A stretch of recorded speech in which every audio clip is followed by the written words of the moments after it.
Olá! E aí, gente linda e maravilhosa? Tudo bem com você aí em casa? Por aqui a gente tá bem demais, porque tá tudo preparado para começar mais uma Estação Plural.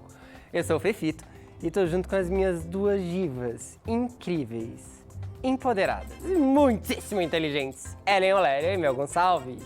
A gente vai ter hoje um programa super trans. Nossa convidada é a ativista transfeminista Daniela Andrade, a quem eu acompanho no Facebook já era fã há muito tempo! Bem-vinda. Bem-vinda! Bem-vinda, bravo! A Daniela é uma guerreira paulistana, gente, na luta pelos direitos das pessoas trans. Com um currículo da inveja, ela é formada em letras, com pós em língua portuguesa, e em tecnologia da informação, com pós em engenharia de software. Tá bom, meu bem? Hoje trabalha numa empresa de informática como analista de sistemas. Está cursando sua terceira graduação em Direito. Ela também faz parte do GADVIS, um grupo de advogados pela diversidade sexual e de gênero. Daniela, com essa coleção de diplomas, você teve alguma dificuldade de se inserir no mercado de trabalho? Com certeza. Eu digo que, independente da sua qualificação profissional, da sua escolaridade, a sua identidade de gênero é uma prerrogativa para que o mercado de trabalho te feche portas. Então, o simples fato de você ser travesti ou transexual no Brasil faz com que as pessoas te observem por esta ótica e elas ignorem completamente a sua qualificação técnica, a sua escolaridade, a sua bagagem, o seu talento. Nada disso significa alguma coisa para o mercado de trabalho. E você acha que você ainda enfrenta dificuldades dentro do mercado de trabalho, uma vez inserida nele? No seu trabalho cotidiano, você acha que você ainda tem que provar mais do que uma pessoa cis, por exemplo? Bom, eu estou numa área que é predominantemente ocupada por homens brancos, heterossexuais, cisgêneros, classe média, que é a área de software, que pouco a pouco as mulheres têm conseguido alguma inserção. Então, assim, já é bastante difícil ser mulher dentro desta área. Né? A área de exatas, né, existe aquele consenso generalizado, estereotipado e preconceituoso de que foi feita para homens. Então, estar nessa área por si só já é um grande desafio. E aí, se você, além de mulher, é transexual, então você vai ter desafios ainda maiores. Se você for negra, desafios transexual, negra, lésbica. Então, assim, a depender das categorizações em que você vá se encaixar, você vai enfrentar ainda mais desafios. Então, assim, sim, você acaba tendo que provar que você é 10 vezes mais capaz do que qualquer outra pessoa. Né? Eu digo sempre que a gente carrega toda a nossa, o grupo que a gente pertence nas nossas costas. Né? Se eu errar, não é a Daniela que errou, é a transexual da empresa que errou. Né? Então, se a mulher negra erra, não é a mulher negra, não é a pessoa XYZ que errou, é a negra da área de TI que errou. Então, é realmente extremamente difícil. Mais de 80% das mulheres trans abandonam os estudos por causa da discriminação na escola e, sem opção, 90% acabam na prostituição. Daí a importância de aplicativos como o Transemprego e o Transerviço, ambos criados por Daniela, que buscam conectar profissionais trans com empresas sem preconceitos. Vamos conhecer um pouquinho melhor disso? Luni é tatuador e mostra com orgulho o seu trabalho. Além dos traços na pele, ele também é designer e ilustrador. E mesmo com tantos talentos, tem dificuldade em pagar as contas e impulsionar projetos, como o de sair da casa dos pais e morar sozinho. A economia também está abalando bastante o mercado de trabalho, né? Principalmente para quem é trans, porque a gente não é bem recebido, né, nesse mercado de trabalho. E muitas vezes eu tive que me passar por pessoas cis para ter algum tipo de oportunidade a mais. Chega um momento que você não suporta mais, né? Ser o que você não é e transmitir essa imagem que é distorcida de você. Se hoje em dia não está nada fácil encontrar oportunidades no mercado de trabalho para trans e travestis, essa dificuldade é ainda maior por causa do preconceito. Mas para ajudar a quebrar essa barreira, existe uma ferramenta, o site Transerviços. Foi a Daniela quem teve a ideia de criar a plataforma. O site faz uma ponte entre as pessoas que precisam de serviços e transexuais e travestis que buscam oportunidades em todo o país. Infelizmente, a gente mora num Brasil em que 90% das travestis mulheres transexuais estão se prostituindo, os homens trans geralmente estão desempregados ou subempregados. Então, independente da sua bagagem profissional, da sua escolaridade, você ter uma identidade de gênero divergente da maioria é uma prerrogativa para que as empresas não contratem essas pessoas, né? E aí a gente quer, com esse site, demonstrar que travestis e transexuais podem ser pessoas tão ou mais talentosas quanto qualquer outra pessoa. Que iniciativa legal, né? Maravilha. Daniela, como é que foi criar tudo isso? Você tem outras pessoas junto com você? Essa ideia foi... Como é que veio essa ideia do Transserviços? Então, no caso do Transempregos, que ele é anterior ao Transserviços, foi uma ideia conjunta, né, com o Paulo Bevilacqua, que é um menino trans lá de BH, e outras pessoas participaram, como a Márcia Rocha, que inclusive é quem está hoje em dia tocando. E no caso do Transserviços, quando entrei na Totorx, que é a empresa que eu trabalho hoje, inclusive um dos pilares da empresa é a luta pela advogar apaixonadamente por justiça social e econômica. Então eu vi uma possibilidade de fazer com que o Transserviços, que ao contrário do Transempregos, no caso o Transempregos é um site voltado para que empresas publiquem vagas que não vão discriminar travestis transexuais. O Transserviços é um site que surgiu a partir de vários pedidos que eu acabei tendo com Transempregos de pessoas físicas que não eram empresas e que queriam ajudar a população de travestis transexuais de alguma forma. Então, elas não teriam como publicar vagas no site, uma vez que elas não são empresas. Com o Transserviços, a população trans pode disponibilizar serviços autônomos, né? Muitas pessoas trans que não conseguem inserção no mercado de trabalho formal acaba fazendo serviços autônomos, como fazer unha, fazer cabelo, né? De repente vai trabalhar com marcenaria, vai fazer maquiagem, enfim, bolo, N coisas que as pessoas acabam lançando mão. Para que elas não estejam obrigatoriamente, como geralmente de fato acontece, se prostituindo, desempregadas ou subempregadas. Então, você é uma pessoa física, você pode entrar no site, aí de repente, sei lá, eu preciso fazer o meu cabelo. E aí eu posso encontrar uma profissional ou um profissional que seja travesti ou transexual, que faça esse cabelo. E então eu vou ajudar este profissional e vice-versa. Então, ele é um elo de contato de pessoas físicas, né, e profissionais trans autônomos. Daniela, tem uma questão que o Fefito mencionou, que eu acho que ela chega até antes do trabalho, né? Que é a questão da escolaridade mesmo. Tem uma evasão muito grande das pessoas trans do sistema de ensino. A gente tem uma ação efetiva para manter as pessoas trans na escola? Olha, eu percebo algumas ações que começam a aparecer, né, ainda de forma bastante embrionária. Por exemplo, aqui no estado de São Paulo, a gente tem uma decisão do Conselho Estadual de Educação determinando que as pessoas trans devem ter o seu nome social respeitado, né? A gente acabou de ter uma decisão do Conselho Nacional de Educação no mesmo sentido, uma decisão que inclusive precisa ser homologada pelo MEC, né? Então, assim, respeitar o nome social de uma pessoa trans, né, é fundamental para que essa pessoa se sinta acolhida dentro de um espaço que deveria ser um espaço inclusivo, que é a escola. E que, no caso de travestis transexuais, sabemos que é um motor de exclusão, né? Travestis transexuais não abandonam a escola, a gente é expulsa ou expulso dos bancos escolares, né? Tanto que raramente você vê uma pessoa travesti ou transexual que tenha completado o ensino fundamental. Né? E aí eu digo sempre, como é que você consegue ficar num espaço em que você vai estar no mínimo 5 dias da semana, 5 horas do seu dia, e você não vai poder fazer xixi e cocô? Porque o acesso e a permissão a se fazer xixi e cocô dentro de um banheiro que tenha lá a plaquinha, que esteja de acordo com a sua identidade de gênero, o gênero com o qual você se reconhece, ele não é permitido no Brasil, né? Está em suspenso a decisão que será tomada pelo Supremo Tribunal Federal, que irá determinar se travestis e transexuais no Brasil têm direito a utilizar banheiros públicos de acordo com a sua identidade de gênero. Exatamente. Então, veja. Eu vi na internet uma pesquisa que o Senado estava fazendo com a população, para saber se a população estava de acordo com essa decisão. E aí eu vejo a barbárie, né, que pra gente essa situação, porque é muito isso.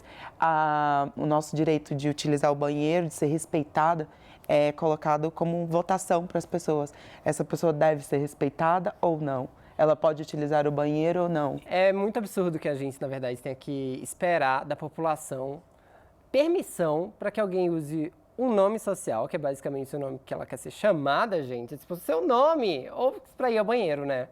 Parece que a gente está lidando com a realidade alternativa, filme de futuro distópico.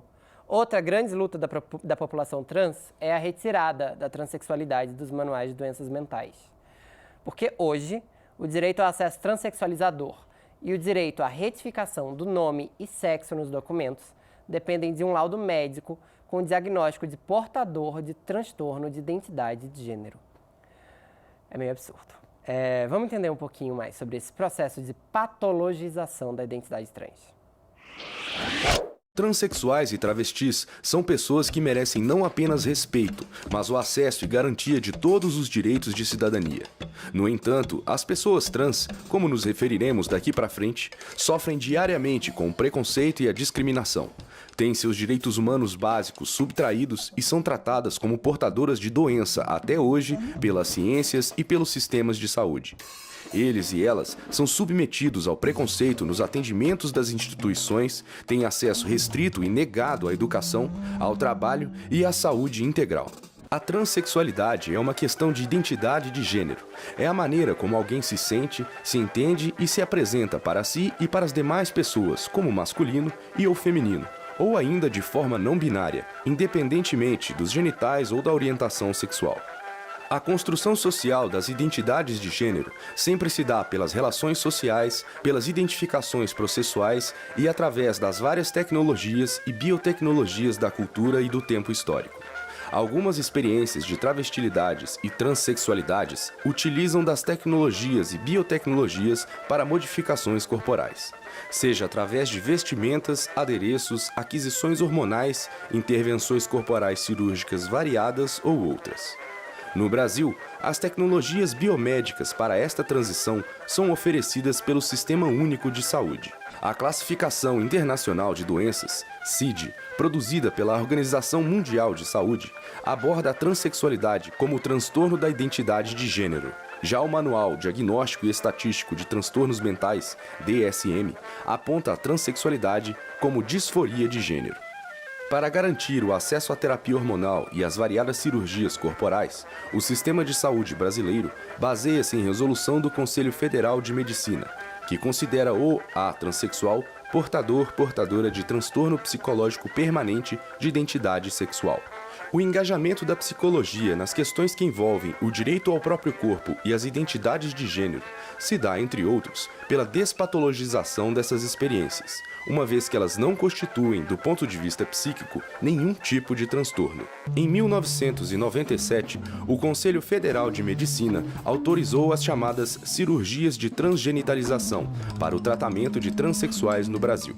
E as tecnologias biomédicas para estas transições começaram a ser oferecidas em 2008 pelo Sistema Único de Saúde.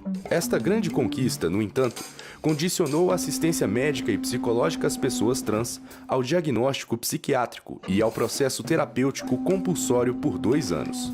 Para o CFP, o acesso à saúde é um direito de todos e todas. E a assistência médica e psicológica às pessoas trans, o tratamento hormonal e cirúrgico pelos serviços públicos de saúde não devem estar condicionados a um diagnóstico psiquiátrico, nem tampouco a uma avaliação psicológica compulsória, na qual os e as usuárias não possuam direitos e dignidade de escolha. Em 2013, o Conselho divulgou nota técnica com orientações ao atendimento de pessoas trans e que dá orientações aos psicólogos no que diz respeito ao processo transexualizador.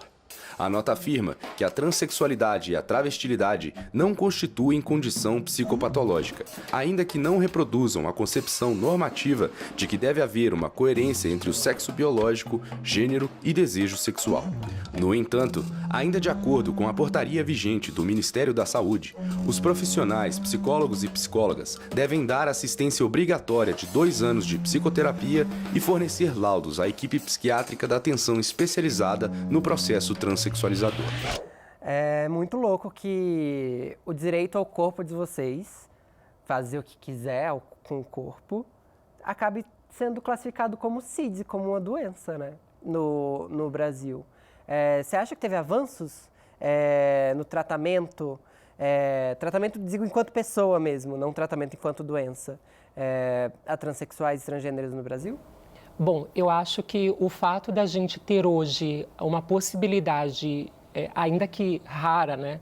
Porque de ter um tratamento, um acesso médico, hormonoterapêutico e cirúrgico no SUS é um avanço, né? Ainda que eu costumo frisar que apenas 5 hospitais públicos no país inteiro possibilitem, por exemplo, a cirurgia de transgenitalização, né, com regiões como a região norte, sem qualquer hospital realizando este tratamento. Então, assim, se você for transexual no Acre, você não vai ter acesso, né?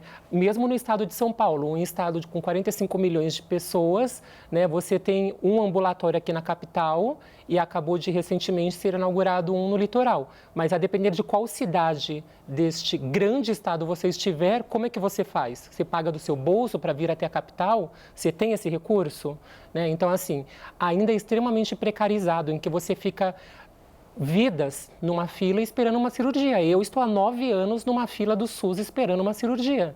Eu conheço quem está há 10, quem está há 15, quem morreu esperando essa cirurgia. Então, ainda que tenhamos o acesso no papel, né, e um acesso que ocorreu por conta de uma decisão judicial, né, porque o Ministério Público Federal processou a União para que ela começasse a realizar essas cirurgias e este atendimento e essa atenção médica, que é direito constitucional nosso, né? Eu gosto de frisar, a saúde é um direito de todos, segundo a Constituição Federal, e eu li a Constituição de cabo a rabo, não tem uma vírgula. É direito de todos, vírgula, menos de travestis e transexuais. Essa vírgula não existe, essa exceção não está lá posta, né? Então, todos e todos. quando a gente fala do direito à cirurgia, e eu digo sempre que ninguém faz uma cirurgia deste naipe por capricho, né? Eu estou falando de pessoas que necessitam dessa cirurgia, que vivem em depressão severa, que não têm qualidade de vida, e a OMS determina que saúde não é apenas ausência de enfermidade ou doença, mas um completo bem-estar físico, mental e social, né? Então, eu estou falando do direito à saúde, um direito básico, né? Quando a gente fala do Estado Democrático de Direito. Esse direito, ele não existe, porque se eu tenho que morrer numa fila à espera de uma atenção médica, veja, eu tive que esperar 2 anos pelo primeiro atendimento de um psiquiatra no então único ambulatório para travestis e transexuais aqui na capital, né, inaugurado em 2009. Então, assim, você esperar 2 anos para um psiquiatra te atender, será que até lá você já não se matou por conta da sua depressão? Não tem interesse, né? Não existe um interesse. Não existe um interesse da indústria farmacêutica, por exemplo, na gente. Não existe. Tipo, é o que eu sempre falo. Os hormônios que a gente toma, os remédios que a gente toma, são todos efeitos colaterais. Não é um remédio direcionado exatamente para o que a gente precisa. Então, o que eu posso dizer que é além de um grande apagamento? Daniela, pensando bem objetivamente, o que precisa acontecer para que transexuais nesse país vivam de maneira mais confortável e não sejam mais encarados como, eu odeio usar essa palavra, doentes? Eu digo que a transexualidade e a travestilidade deveriam ser despatologizadas porque eu nunca estive melhor. Doente eu estava quando eu precisava fingir, mentir que eu era o que a sociedade impôs que eu fosse, né? Não, eu estou vivendo uma verdade, a verdade de que eu sou a Daniela, né? E vivenciar a minha identidade de gênero de uma forma diferente da maioria que é cisgênera não significa que eu estou doente. E que doença é essa que não me incapacita para absolutamente nada, que eu posso estudar, posso trabalhar, eu namoro, eu tenho amigos, eu saio, para nada. Então, assim, o que nos incapacita não é a transexualidade, não é a travestilidade, é o preconceito dessa sociedade, e aí falando deste país, que é campeão mundial de assassinato de travestis e transexuais. Falando desse país em que a população de travestis e transexuais, 90% está se prostituindo. E quando eu digo que 90% de um grupo inteirinho está se prostituindo, eu digo que esse grupo não se prostitui totalmente porque quer. Há pessoas que se prostituem porque querem.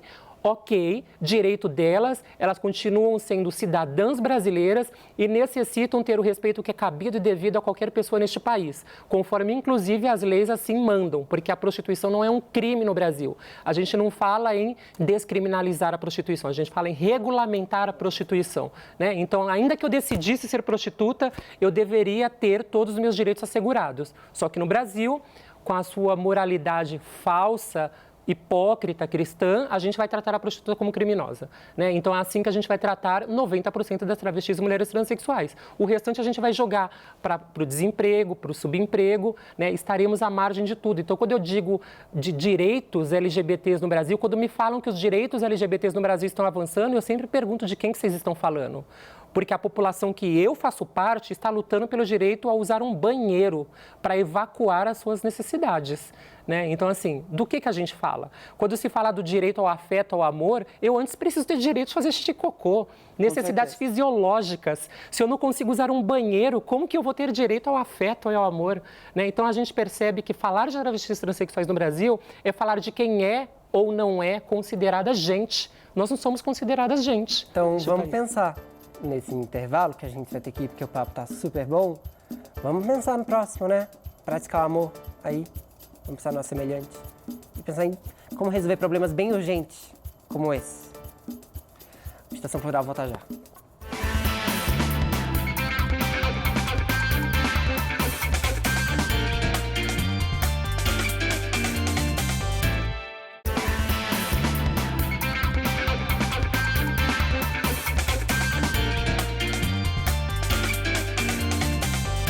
Oi, minha gente, tudo bem? Estamos de volta com o programa mais importante da TV brasileira, o Estação Plural, que roda em todo o país pela TV Brasil e pelas rádios Nacional e MEC.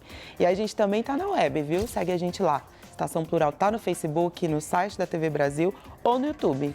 Eu sou a Mel Gonçalves e junto com a Ellen Oléria e com o Fefito, a gente recebe hoje a mulher que sou fã, transativista, feminista, enfim, ela não cabe a minha admiração. Daniela Andrade, aqui com a gente, compartilhando muito. E nesse bloco, a nossa conversa é sobre força trans, sobre a força que as pessoas trans e também LGBTs têm para enfrentar esse mundo que a gente vive, né? Ainda mais nesse país, que é o país que mais mata travestis e transexuais no mundo.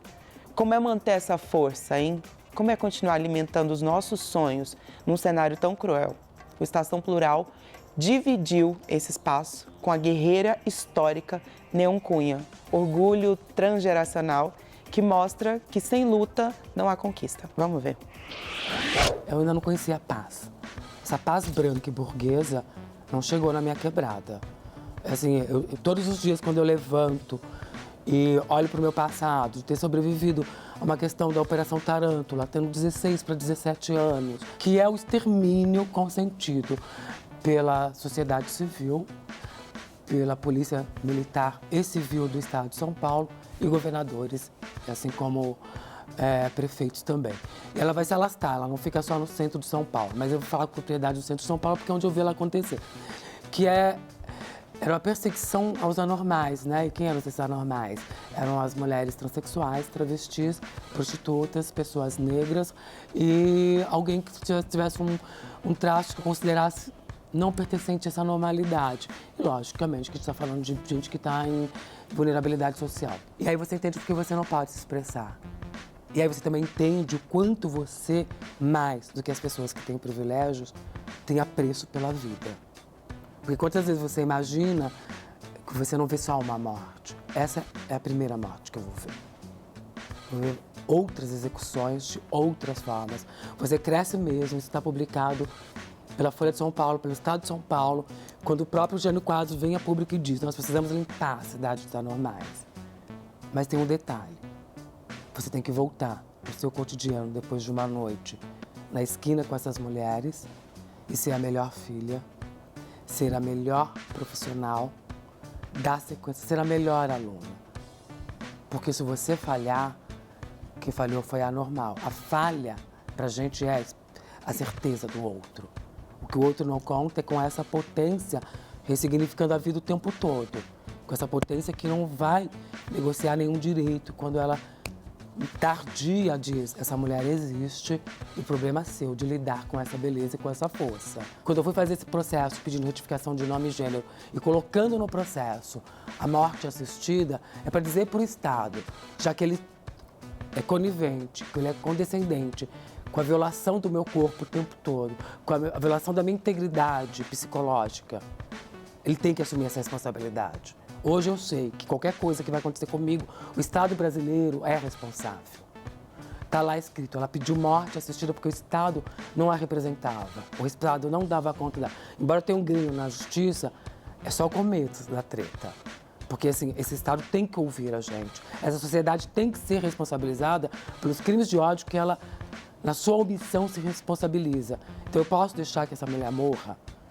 Essa pessoa que representa uma possibilidade, das inúmeras, das infinitas possibilidades de ser mulher, pode ser executada? Eu acho que falta perguntar para essas mulheres com o que elas sonham. E mais do que o que elas sonham, como elas pretendem realizar esses sonhos. E como a gente pode, dentro dos nossos privilégios, e usando aqui o conceito da Patrícia Hill Collins, do lugar de fala, como é que eu, dentro das minhas condições, posso ajudar essas mulheres a realizarem seus sonhos. Talvez seja isso que a gente tem que começar a pensar. Como eu crio condições, como eu crio autonomia para que as pessoas possam se realizar. Pergunta pertinente, né? Eu Como a gente se ajuda a realizar um sonho? E eu acho mais pertinente ainda a gente falar sobre a culpa, né?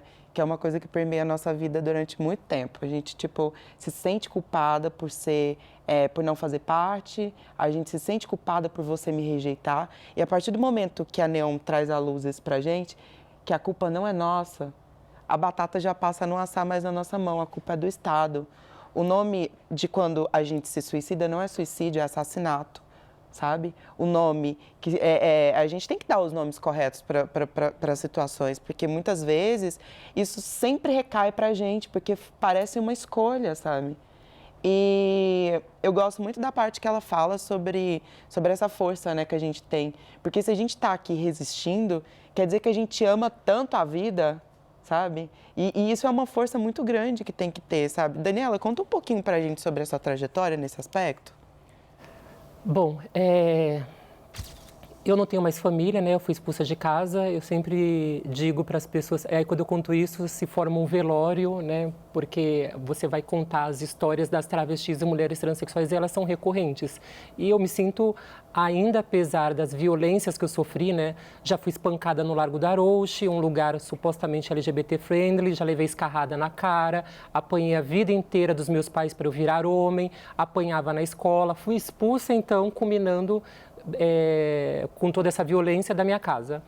Então, eu digo sempre que hoje em dia minha família é o meu namorado e os meus 2 gatos, ou seja, meus 3 gatos, 2 de 4 patas e um bípede. E assim, apesar de tudo isso, eu consegui completar os meus estudos, né? E logo sou uma pessoa privilegiadíssima, consegui chegar à universidade, sou uma pessoa que trabalha com carteira assinada, então assim, eu tenho uma série de privilégios. E por conta dos meus privilégios, eu digo sempre que as pessoas não devem me usar como régua para medir toda a população de travestis transexuais, como elas geralmente fazem. Porque em muitos lugares, pessoas me dizem, se você não está se prostituindo, elas estão porque elas querem. Se você tem um trabalho com carteira assinada, elas estão desempregadas porque elas querem. Né? E quando eu digo sempre que, assim, a resiliência de cada um de nós e cada uma de nós é uma coisa muito particular. Cada um faz suas batalhas e seus contextos, né? As forças, né? A força de onde é que a gente tira os apoios, né? Porque todo ser humano precisa de apoio para fazer alguma coisa. Você precisa sair de algum lugar, você precisa ter uma base para se formar, você precisa ter. Como é que você vai estudar se você não consegue comer, sabe? Se você não consegue viver. E aí tem tudo isso. Tem umas pessoas que têm privilégio de ter e conseguem um acesso melhor, tem outras que não, mas que tem uma força, tem que ter, né? Uma força, porque se obriga a gente a ter que ter uma força, tipo, super-humana para poder realizar as coisas, para eu poder simplesmente ser respeitada por você, sabe? E isso é uma coisa que chateia muito, sabe? Por muitas vezes, tipo, você tem que se colocar da forma mais respeitável possível, você tem que, não interessa o que te custa, o quanto vai custar esse lugar que você vai ocupar, mas você precisa estar lá, porque senão você vai ser igual às outras. É uma coisa de se fortalecer tanto para andar na calçada, e celebrar quando chega em casa segura, né? Que não foi atacada por um completo desconhecido, porque você caminhava na rua. Sim. Eu ainda tô para compreender o que acontece com um coração de um ser humano que se conecta com uma força divina, que ele diz que está relacionada com a salvação da sua alma, e não consegue ver o divino na outra pessoa, né? Não consegue ver como uma pessoa te ataca gratuitamente, como uma pessoa impede que você use um banheiro, você diz que precisa usar um banheiro, eu preciso usar. Uma pessoa recusa a te chamar pelo seu nome. É difícil, porque não está aqui no sistema. Não está no sistema. E sabe o absurdo? Não está no sistema. Você tem um cachorro, aí a pessoa trata o cachorro no masculino e você fala, não, é uma cachorra. Automaticamente se muda-se os pronomes, começa a se fazer as flexões no feminino, um cachorro. Daniela, isso que você falou é intenso, né? Eu tinha te perguntado sobre solidariedade, se existe afeto para as pessoas trans e essa solidariedade, se vocês conseguem se ver material, ou se isso fortalece vocês, ou se na verdade a gente precisa de um fundamento, de um beabá para todo mundo. Se existe força em alguma categoria, existe apoio? Eu percebo, para mim, assim, fica muito evidente que quando você está condicionada a ter como uma condição sine qua non pelo fato de você ser travesti ou transexual a prostituição, e quem não sabe deveria saber, mas quando dizem que a prostituição é uma profissão fácil, ela pode ser tudo menos fácil, né? Então, quando você é obrigada a estar de pé numa rua todos os dias para você conseguir comer, porque ou é isso, ou você vai roubar, ou você vai morrer de fome, né? Então, você é obrigada àquilo, né? E eu falo com bastante propriedade, quando eu ouço pessoas dizendo que travestis transexuais, que todas se prostituem porque querem. A última vez que eu fiquei desempregada, com todos esses diplomas que eu tenho, com 19 anos de bagagem, né? Foi quase um ano desempregada, numa área em que homens de manhã estão desempregados, à noite eles conseguiram outro emprego. E eu só não fui me prostituir naquela ocasião porque o meu namorado estava me bancando, senão eu teria me prostituído com bastante dignidade.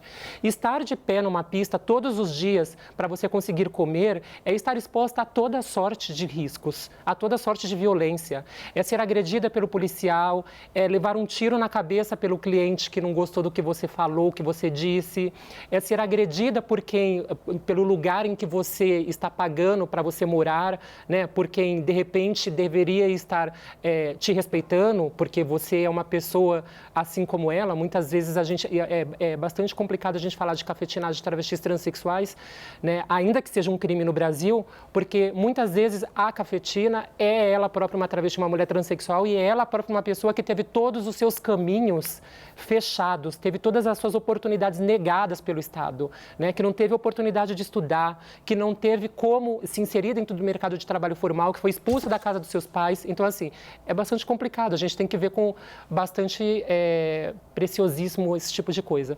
Então, assim, estar na pista é você estar o tempo inteiro lutando por uma coisa muito primária, que é a sua vida. Você não está lutando por coisas, será que eu vou ganhar uma promoção? Será que eu vou aprender uma nova língua, um novo idioma? Não, você está lutando pelo seu direito de estar viva até amanhã. Aí amanhã você vai lutar de novo para estar viva mais um dia. Então, assim, você geralmente vê na outra, né, alguém que está retirando o seu cliente. Né? Então, acontece muita briga na pista, né, na rua, porque você está ali lutando por uma coisa muito primitiva, que é o seu direito de viver, né? Então, a gente está falando de uma coisa muito animal. Então, assim, entre as próprias travestis e mulheres transexuais, eu percebo a dificuldade de se entender enquanto coletivo, a dificuldade de eu entender que a Mel passa muitas coisas que eu passo, né, e que eu preciso respeitá-la. E quando eu vejo pessoas dizendo que, mas travesti transexual não é unida, né, mas de que grupo específico a gente está falando?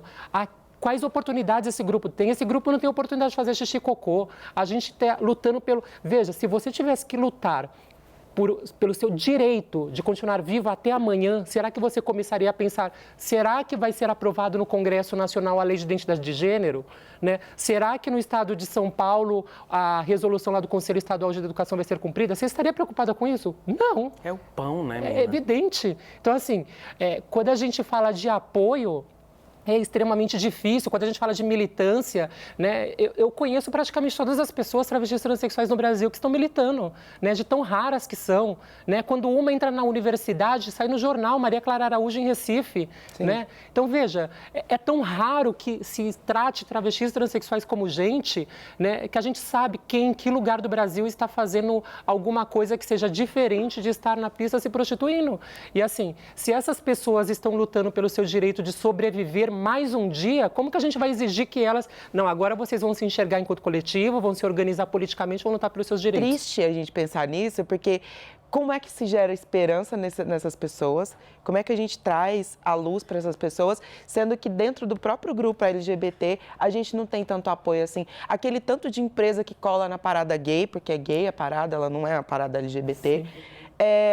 Cadê o apoio? Cadê uma para dar um carro adequado ali para as pessoas falarem, que vai trazer uma atração musical para chamar a atenção do povo, porque é tudo assim, né, que funciona. Aonde estão essas pessoas? Cadê essas empresas contratando travestis transexuais? E aí, quando contrata uma, e eu digo, tá, ela entrou como frente de caixa, ela vai morrer frente de caixa?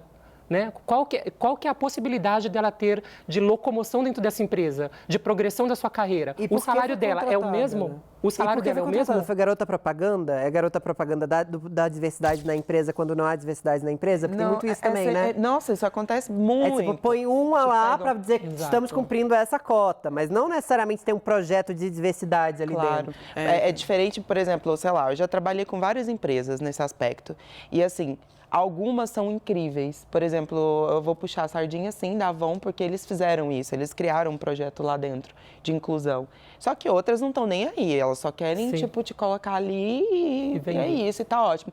Mas eu sinto o seguinte, por mais que a gente viva esse quadro, a gente vislumbra um futuro muito melhor. Assim, eu tenho que fazer isso por mim, porque se eu não fizer, eu vou morrer, entendeu? Então, eu preciso muito acreditar que você aí de casa, que todo mundo que está aqui vai colar com a gente no nosso movimento, vai apoiar, vai amar, vai trazer para si uma causa que é humana, entendeu? Eu espero isso de vocês, porque eu estou aqui me expondo, falando da minha vida, trazendo a Daniela aqui, justamente para trazer um pouco mais de empatia e solidariedade da parte de vocês. E com tudo isso, a gente vai dar um pouquinho, uma relaxadinha, um pouquinho só. E vamos falar de Pajubá. Daniela, você sabe o que é Pajubá? Nunca vi nem conheço, ouço falar. Não, você viu a resposta? Já foi assim, ó. Querida, com certeza. Conta pra gente o que é Pajubá. Ela já dá a pergunta e a resposta. Eu gosto assim, ó, explique com as suas palavras o que é Pajubá para o nosso pessoal. Pajubá é uma linguagem falada por travestis, inicialmente por travestis transexuais no Brasil, né? E muitas vezes para conseguir sobreviver na pista, né? Porque tá vindo um policial ali com uma arma na mão e vai te matar, você não vai falar para a coleguinha do lado, ó, o policial tá vindo aqui, ele vai dar um tiro na nossa cabeça, né? Então você vai falar que o Alibã está chegando, né? Então assim, e depois a população LGBT de modo geral se apropriou e hoje em dia é bastante difundido.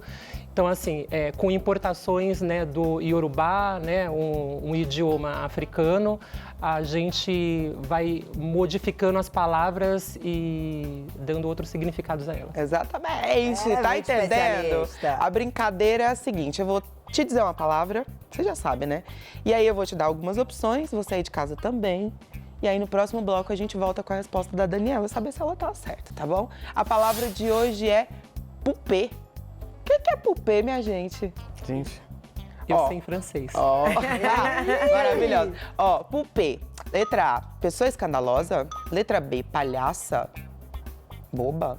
Aquela que faz um monte de encenação. Ou letra C, menino virgem. Daniela, vai pensando aí, você aí de casa também vai pensando, daqui a pouco a gente volta. Ah, eu não sou pupê, não.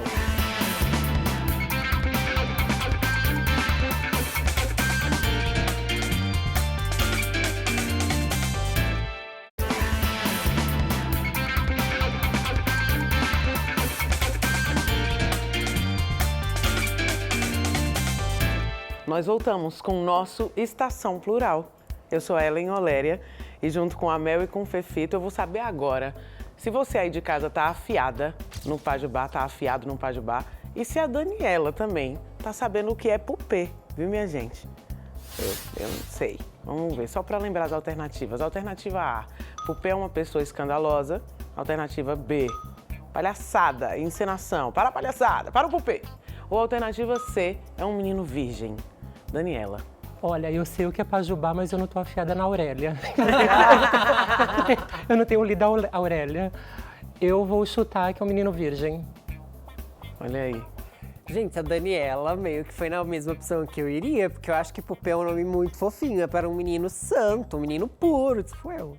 Viva. Ah, que lindo. Eu também vou com eles, né, gente? Vou fazer o quê? Eu não sei o que é, não, mas eu vou com a Daniela. Bora lá. Bom, todo mundo jogou a sua sorte e a alternativa certa é a A. Gente escandalosa, né? Ai, que Pupê. Mas olha, menina, aquele escândalo ao Pupê. Minha gente, vamos pra frente porque o terceiro bloco do Estação Plural, hoje com a presença luminosa de Daniela Andrade, tá prometendo, hein? Agora a gente vai falar sobre afetividades. Vivendo numa sociedade preconceituosa, cheia de estigmas e cheia de gente que adora impor limites, onde e como as pessoas trans encontram afeto. O Estação Plural foi refletir sobre uma espécie de limbo afetivo que homens e mulheres trans lutam cotidianamente para desconstruir. Vamos falar de amor? A minha mãe, ela me ajudou a escolher o meu novo nome, né? Eu escolhi o meu nome, que vem da mitologia grega, que foi uma coisa que meu pai sempre quis que eu estudasse, sempre me influenciou a estudar mitologia grega e sempre gostei muito.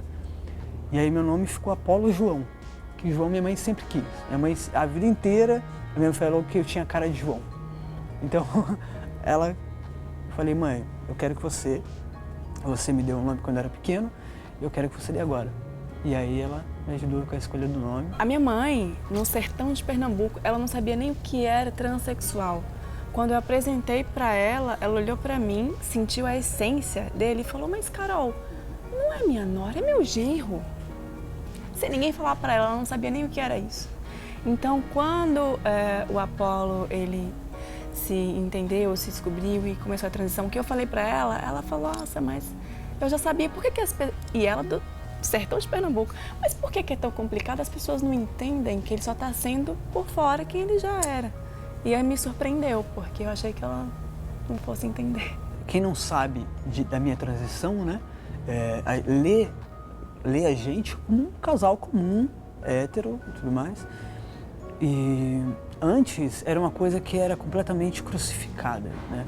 E hoje é uma coisa que as pessoas olham pra gente e é tranquilo, é aceitável, né? Até eles saberem da minha transição é aceitável, né, aos olhos deles. E depois que sabe da transição, aí já não passa a ser comum. Aí não, aí é uma coisa diferente, aí já é uma questão de ofensa à pessoa mesmo, né?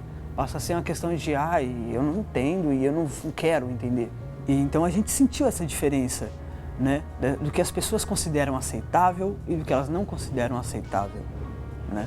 Então eu sempre procuro falar, eu não tenho problema nenhum e tenho orgulho de falar que eu sou trans, né? Que eu não tenho problema nenhum com isso, é a maneira que eu nasci, é a maneira que eu sou. E eu sinto que as pessoas têm um choque ainda assim, né? Mesmo com tanta informação rondando, eu sinto que elas têm um pouco de choque ainda assim. No começo, quando ele me foi claro, porque estava meio subentendido durante um tempo, né? Então, quando a gente teve essa conversa, eu fiquei um pouco preocupada com o que fosse acontecer, né? Como aquilo ia impactar no nosso relacionamento. Só que ele estava num momento tão conturbado de explicar aquilo para a família, explicar aquilo para os clientes, para os fãs e para ele mesmo, que eu não podia colocar mais um problema na cabeça dele.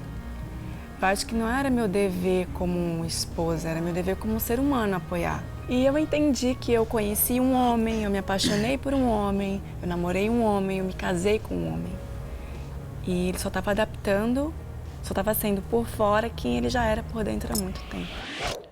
Essa história é inspiradora, né? Com certeza. Eu acho que dá uma sensação pra gente de que é possível a gente ser amada, ser acolhida pela família. Eu super acho que é possível, inclusive eu peço a vocês que sejam assim, mas não é bem a realidade que a gente vive, né, Daniela? Da maioria, né? Na verdade, a grande maioria, você começa a ouvir a história das pessoas travestis transexuais e você vai perceber que recorrentemente a primeira violência que elas sofrem é dentro de casa. É partindo de pai e mãe e grande parte das vezes essas pessoas são expulsas ou fogem de casa porque não aguentam mais a violência muito cedo. Então, com 10, 11, 12 anos, você está na rua. E o que você faz com 10, 11, 12 anos na rua? O Estado não está nem aí para você. né? A sociedade quer que você morra. É evidente, quem que vai dar emprego para quem tem 10, 11, 12 anos, além do que é ilegal no Brasil, né? Exatamente. Então, assim, o que você vai fazer da sua vida? Sim. Geralmente você tem uma outra travesti, uma outra mulher transexual que vai te acolher, vai colocar você dentro da casa dela, só que como não existe almoço grátis, você vai ter que pagar de alguma forma. Mas, assim, eu penso muito que a prostituição e essa fetichização que a gente vive afasta muito a gente do afeto. Sim.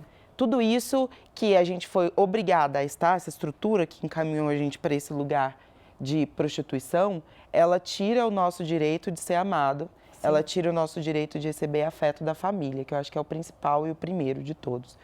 E como é que a gente luta contra isso, né? Como é que faz? Tipo, eu não posso chegar aí na tua casa e falar assim, me ama, por favor, eu preciso. Mas tem uma coisa que você sempre fala aqui, que eu acho muito bonita e eu super acredito nisso. Que se em alguma medida essa família de nascimento, essa biológica te faltou, você constituiu uma família num lugar onde você se colocou. A gente é obrigada a fazer isso, né, Ellen? E eu acredito muito nisso. Eu não acho que família é o lugar da onde a gente veio. Eu acho que família é o lugar onde a gente tá. Sim, com certeza. Onde a gente se conecta, cria uma rede de solidariedade mesmo, uma rede de afetos. Qual o maior desafio das pessoas trans com relação à afetividade hoje em dia, Daniela? Dá até peso na consciência perguntar isso, porque para mim o maior desafio das pessoas trans hoje em dia é sobreviver.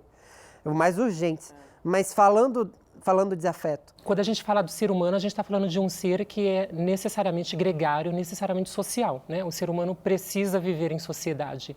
Então é bastante importante, como a Mel acabou de dizer, que nós nos cerquemos de afeto. E é bastante difícil quando você é travesti ou transexual. Eu ouvi a vida inteira que eu não valia nada, que eu ouvia da boca da minha mãe que eu não poderia ter saído da barriga dela, que ela não poderia ter parido alguém como eu.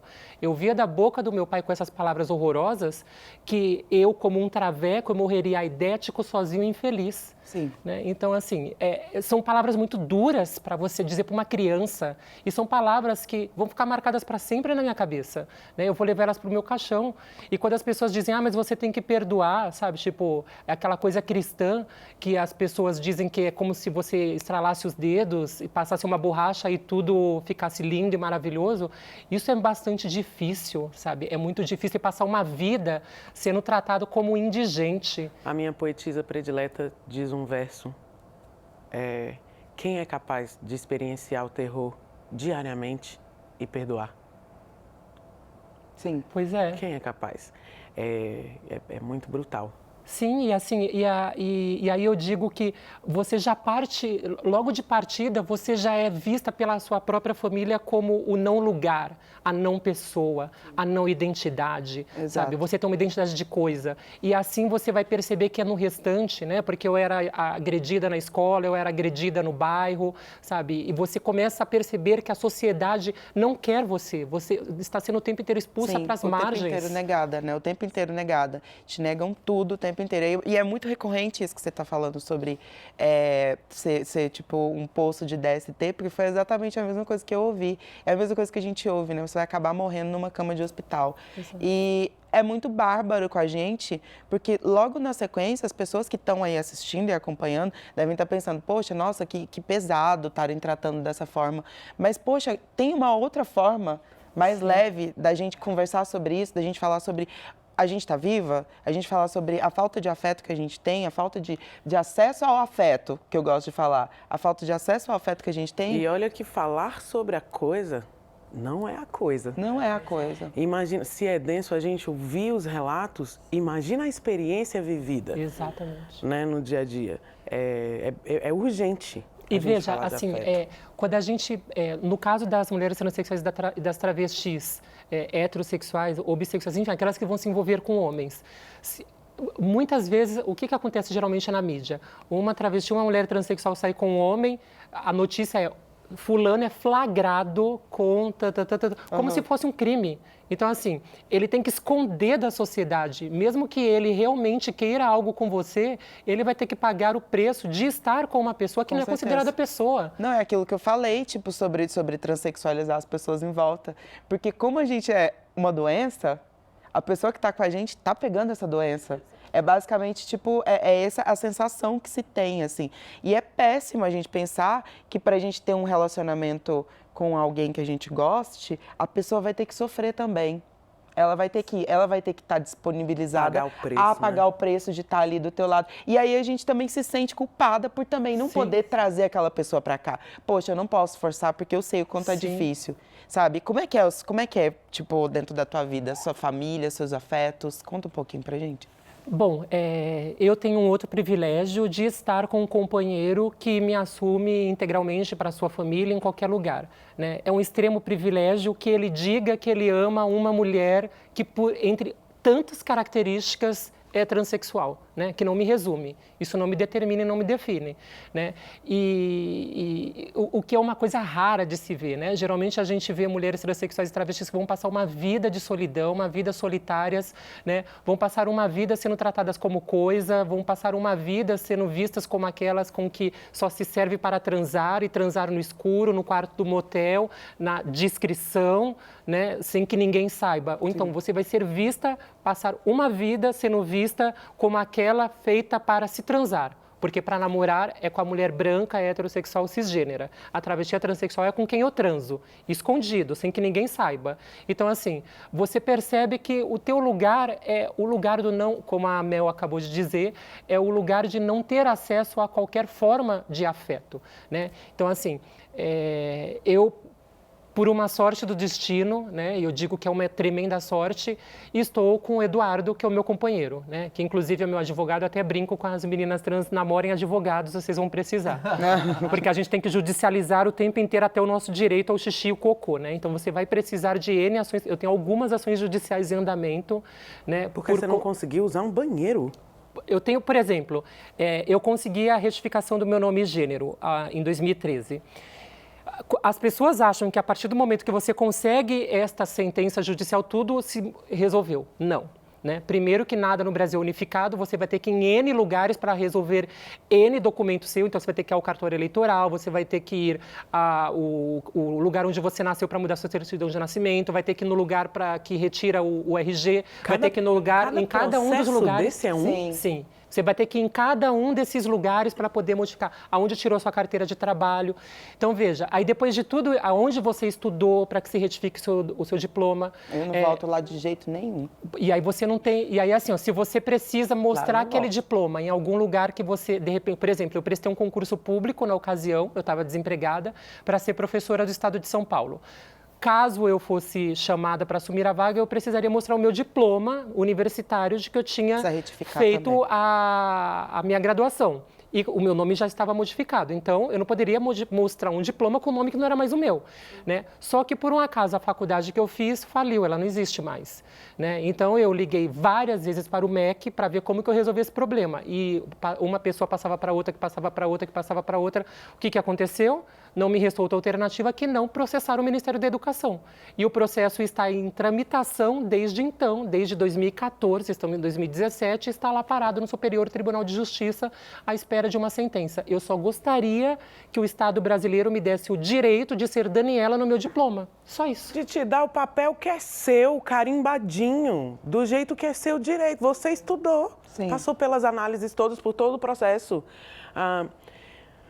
Meu Deus, velho. É que no Brasil... Por que eu tenho que voltar lá na escola que eu estudei, Deus me livre, que você foi super agredida, Nossa, né? Eu não volto lá, não volto, eu deixo lá do jeito que Porque se você vai assumir uma vaga dentro do mercado de trabalho formal ou, de repente, no concurso público, eles vão te exigir esse diploma. Então, assim, eu percebo que quando a gente fala de direitos de travestis transexuais, quando acontece esse tipo de coisa, né, e nos acontece muitas vezes o tempo inteiro, a sociedade está nos dizendo o seguinte: quem é este sujeito, quem é este ser que está querendo, assim, todos os seus direitos de uma vez só? Quem você pensa que você é? Né? Como assim que você quer que os seus direitos sejam os mesmos que os dos demais? Você já não conseguiu o seu nome, agora quer até um diploma? Minha gente, a gente poderia fazer 3 programas com a Daniela, porque a gente tem muitas questões fundamentais pra gente discutir. Infelizmente, o nosso Estação Plural de hoje chegou ao fim. Daniela, eu nem sei o que te dizer para te agradecer pela sua vinda aqui para compartilhar. Maravilhoso. Muito obrigada, muito obrigada. Gente, quero agradecer muito vocês, contem comigo sempre e foi maravilhoso estar com... Eu sou fã de vocês e assisto Estação Plural. Muito obrigada. Melhor programa da TV. Maravilhoso. Muito obrigada. Você aí de casa, obrigada pela sua calorosa companhia, viu? Não esquece não, além da gente estar aqui semana que vem, até lá, vamos compartilhar muito amor, viu? Obrigada.